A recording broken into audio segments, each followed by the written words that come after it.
We now come to the emergency debate. I call the Leader of the Opposition, Kemi Badenoch.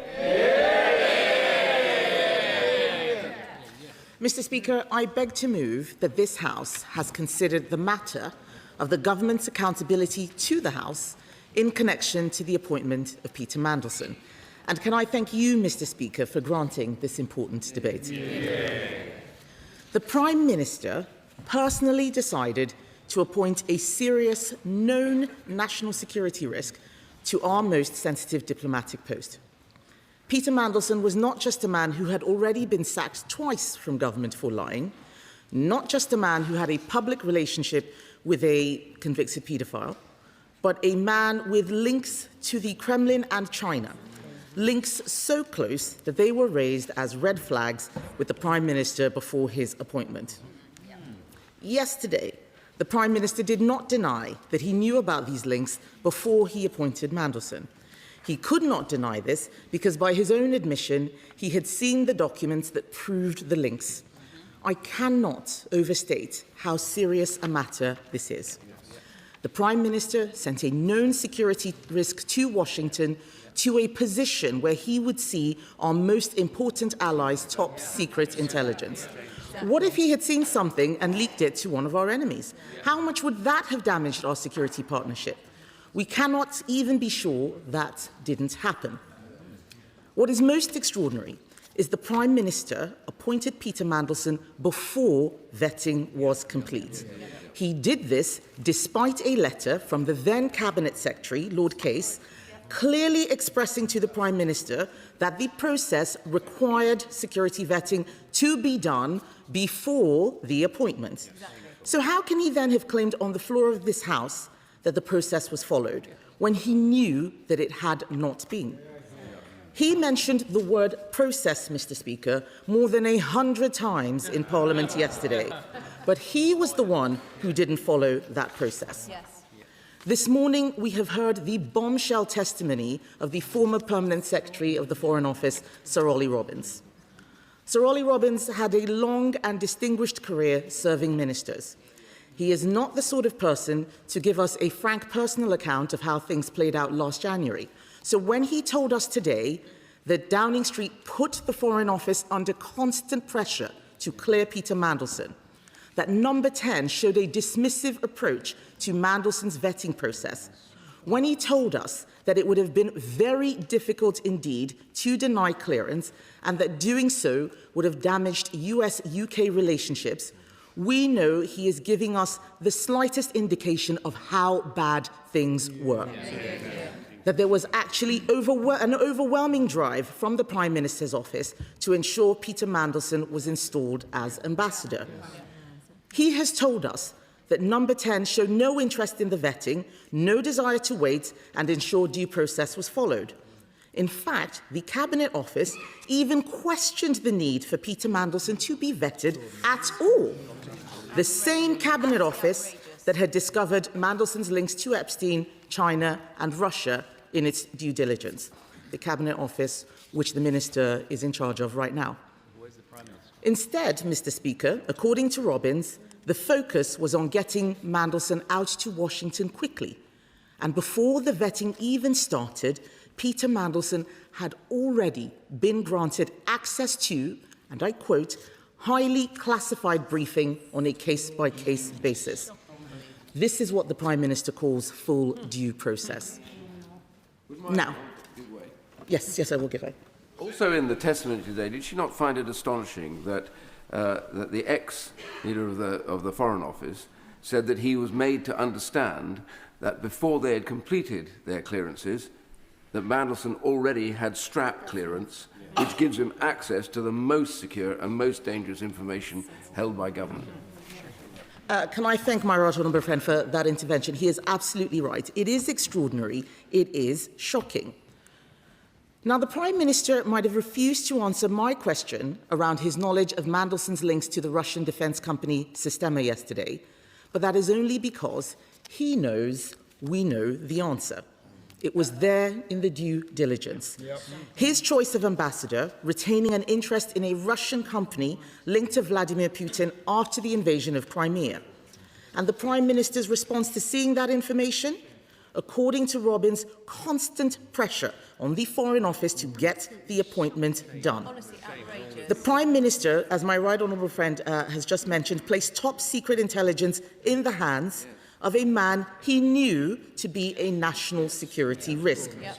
He did so before the official security vetting, not just knowingly, but deliberately, and to an extent that left a senior civil servant with a distinguished career under the clear and obvious impression that the vetting must return only one possible outcome, that Peter Mandelson was appointed.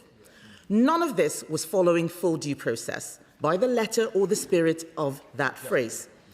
This is no longer just about what the Prime Minister was or wasn't told. This is about what he did before the vetting process had even started. Yes. And we now know that Mandelson wasn't a one-off. According to Sir Olly Robbins, number 10 also asked for the disgraced Matthew Doyle, the Prime Minister's then Director of Communications, to be made an ambassador.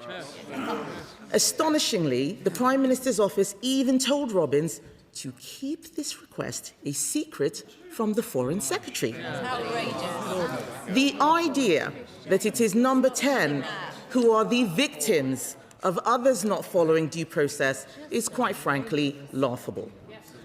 The Prime Minister told Parliament yesterday that it was staggering that Olly Robbins had not shared the recommendations of the UK security vetting with the then Cabinet Secretary, Chris Warmold. But today, we learned from Robbins that he had never seen the original vetting file. So if the Prime Minister is furious that Sir Olly Robbins did not share the vetting details with him or the former Cabinet Secretary, why is he not furious with the Cabinet Office for not sharing it? Put simply, why exactly did he sack Olly Robbins?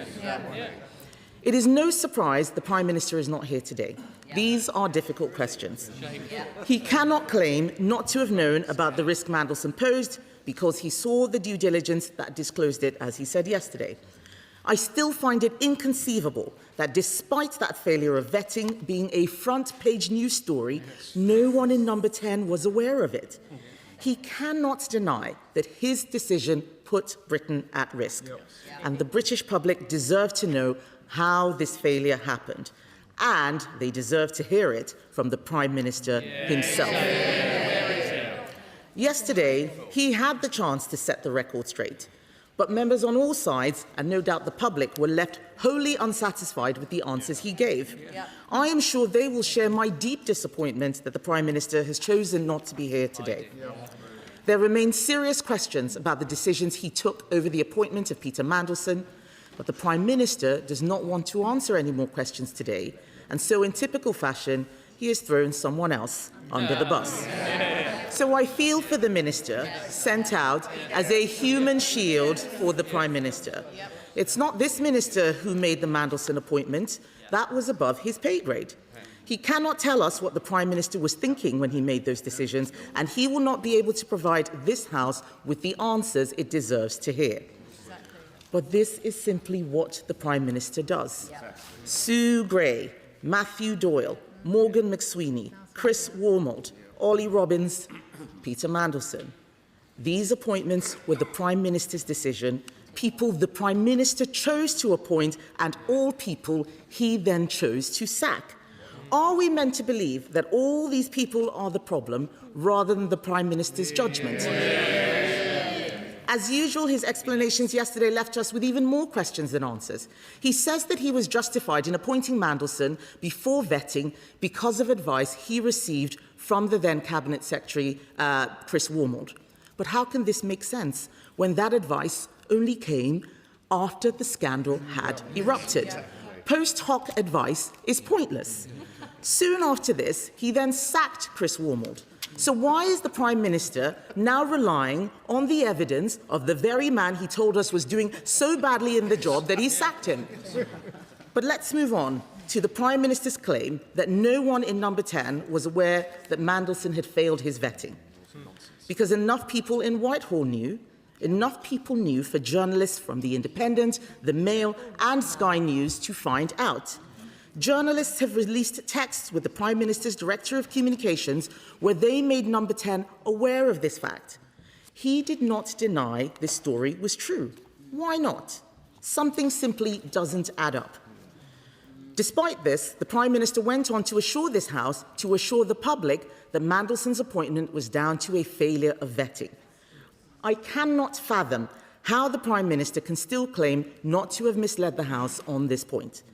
It is telling that when given the opportunity to apologise for misleading the House, even inadvertently, by my honourable friend for Berwickshire, Roxburgh and Selkirk yesterday, he chose not to. I suspect that he chose not to because he knows that if he did, he would be bound by his own words, bound by the standards to which he held previous Prime Ministers from this very dispatch box. In 2022, he said that if the Prime Minister misleads the House, he must resign. Either he is a man of his word, or he thinks there is one rule for him and another for everyone else. Mr. Speaker, unbelievably, half of the permanent secretaries who were in post when Labour took office less than 2 years ago have gone. The sacking of senior civil servants, to carry the can for the Prime Minister's failures has already cost taxpayers more than £1.5 million in payouts. This is before Sir Olly Robbins. It is quite something for the former Cabinet Secretary, Lord O'Donnell, to warn that the Prime Minister has created one of the worst crises in relations between ministers and mandarins of modern times. He said that the sacking of Sir Olly Robbins risks having a serious and sustained chilling effect on serving and prospective civil servants. Another former Cabinet Secretary, Lord Butler, has said the Prime Minister put Sir Olly in an impossible position. Yeah, he did. These are serious people who are calling out the Prime Minister's behaviour. The former head of propriety and ethics and deputy to the Cabinet Secretary, Helen McNamara, has called the decision to sack Robbins unacceptable. She said that if they had published the papers that Parliament demanded back in February, that's the government, if they'd published that, this argument would be so much easier for everyone because we would all be operating on the same basis, the same facts. She's right. The delay in publishing the information required by the humble address is shocking. Where are the key annotations? Where are the decisions and meeting records? The box returns, as they are called, in Downing Street. Why are crucial forms left blank? These missing documents add to the mystery. Why is the government still trying to cover this up? Yes, I will give way. I thank my right honourable friend for giving way. She will remember I asked the Prime Minister yesterday in the box note of the 11th of November, where Simon Case recommended that vetting went through before the appointment was made. The Prime Minister's decision note did not include the Prime Minister's decision, and it's been redacted from the conditions of the humble address. Does she think that the answer that has been redacted would show what the Prime Minister was trying to achieve by appointing Peter Mandelson without the appropriate vetting? Can I thank my honourable friend for that intervention? He is absolutely right. Why were the Prime Minister's words redacted? These are key pieces of information that will help solve this mystery. Much easier for us to see and understand the words which he was giving at the dispatch box. I note that no Labour MPs have intervened on me. This is very unusual. Normally, when I'm standing here in a debate, they're all bobbing left, right and centre. Mr. Speaker, I'm raising these concerns because of the seriousness of the situation the country is now in. With war in Europe, war in the Middle East, a cost of living crisis and a global energy shock, we need a Prime Minister who has a grip on national security. Yet last week, the former Labour Defence Secretary and former NATO Secretary-General, Lord Robertson, warned that the Prime Minister had a corrosive complacency when it comes to defence. This is the same man who wrote the Prime Minister's Strategic Defence Review. He is ringing the alarm bell, warning us of the grave consequences of the government refusing to take the tough choices needed to increase defence spending. This matters Because if we cannot trust our Prime Minister to tell the truth about this ambassadorial appointment, the whole, full truth, a key appointment in Britain's national security architecture, it calls into question the assurances he gives us on everything else. His promises to control taxes, which he has broken. His promises not to raise borrowing, which he has broken. Promises to back business, protect our veterans, defend our farmers, and prioritise growth, all of which he has broken. And he has broken them because at his core, he is a man with no idea what he believes. Worse still, he appears to have no interest in doing the job of Prime Minister, just in being the Prime Minister. Curiosity is what drives serious leadership. Without curiosity, problems are neither fully understood nor solved. And this whole affair just goes to show why this country is heading in such a woeful direction under the Prime Minister's incurious regime. His defence yesterday summed it up. He says that no one told him, that he never thought to ask. This is, in his own words, incredible. But even if we take the Prime Minister at his word, even if we believe the unbelievable, it is no better. He appointed Mandelson despite knowing that he was a threat to our national security. He said due process was followed, having failed to follow that process himself, and he pressured the Foreign Office into signing off on this appointment. In 2022, the Prime Minister said, "I believe that if you're the leader, the buck stops with you." He said, "I will always stand up for my team, but I will also take responsibility for everything they do." That is what leadership is. How has he taken responsibility? It is clear that the Prime Minister has no intention of facing up to his mistakes. It's clear now that he is not a leader and he has no intention of doing the honourable thing. On that point, will the Right Honourable Lady give way? Yes, I will give way. I congratulate her on securing this debate and indeed on eviscerating the Prime Minister in her speech. Does she not believe, however, that the sorry souls opposite us should have to put their money where their mouth is and that there should be a vote of no confidence in this Prime Minister in due course?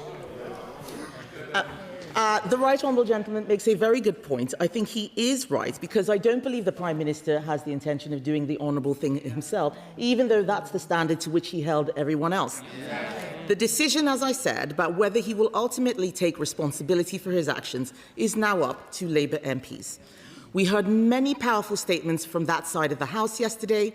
Labour MPs know that the Prime Minister has let the country down, he's let Parliament down, and he's also let the Labour Party down.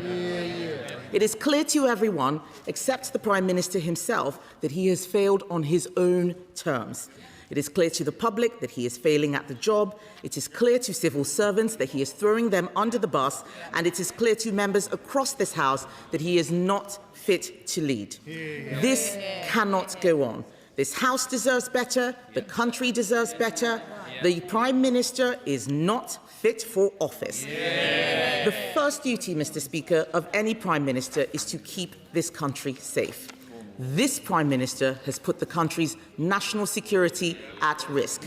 He must take responsibility. It is time for him to go.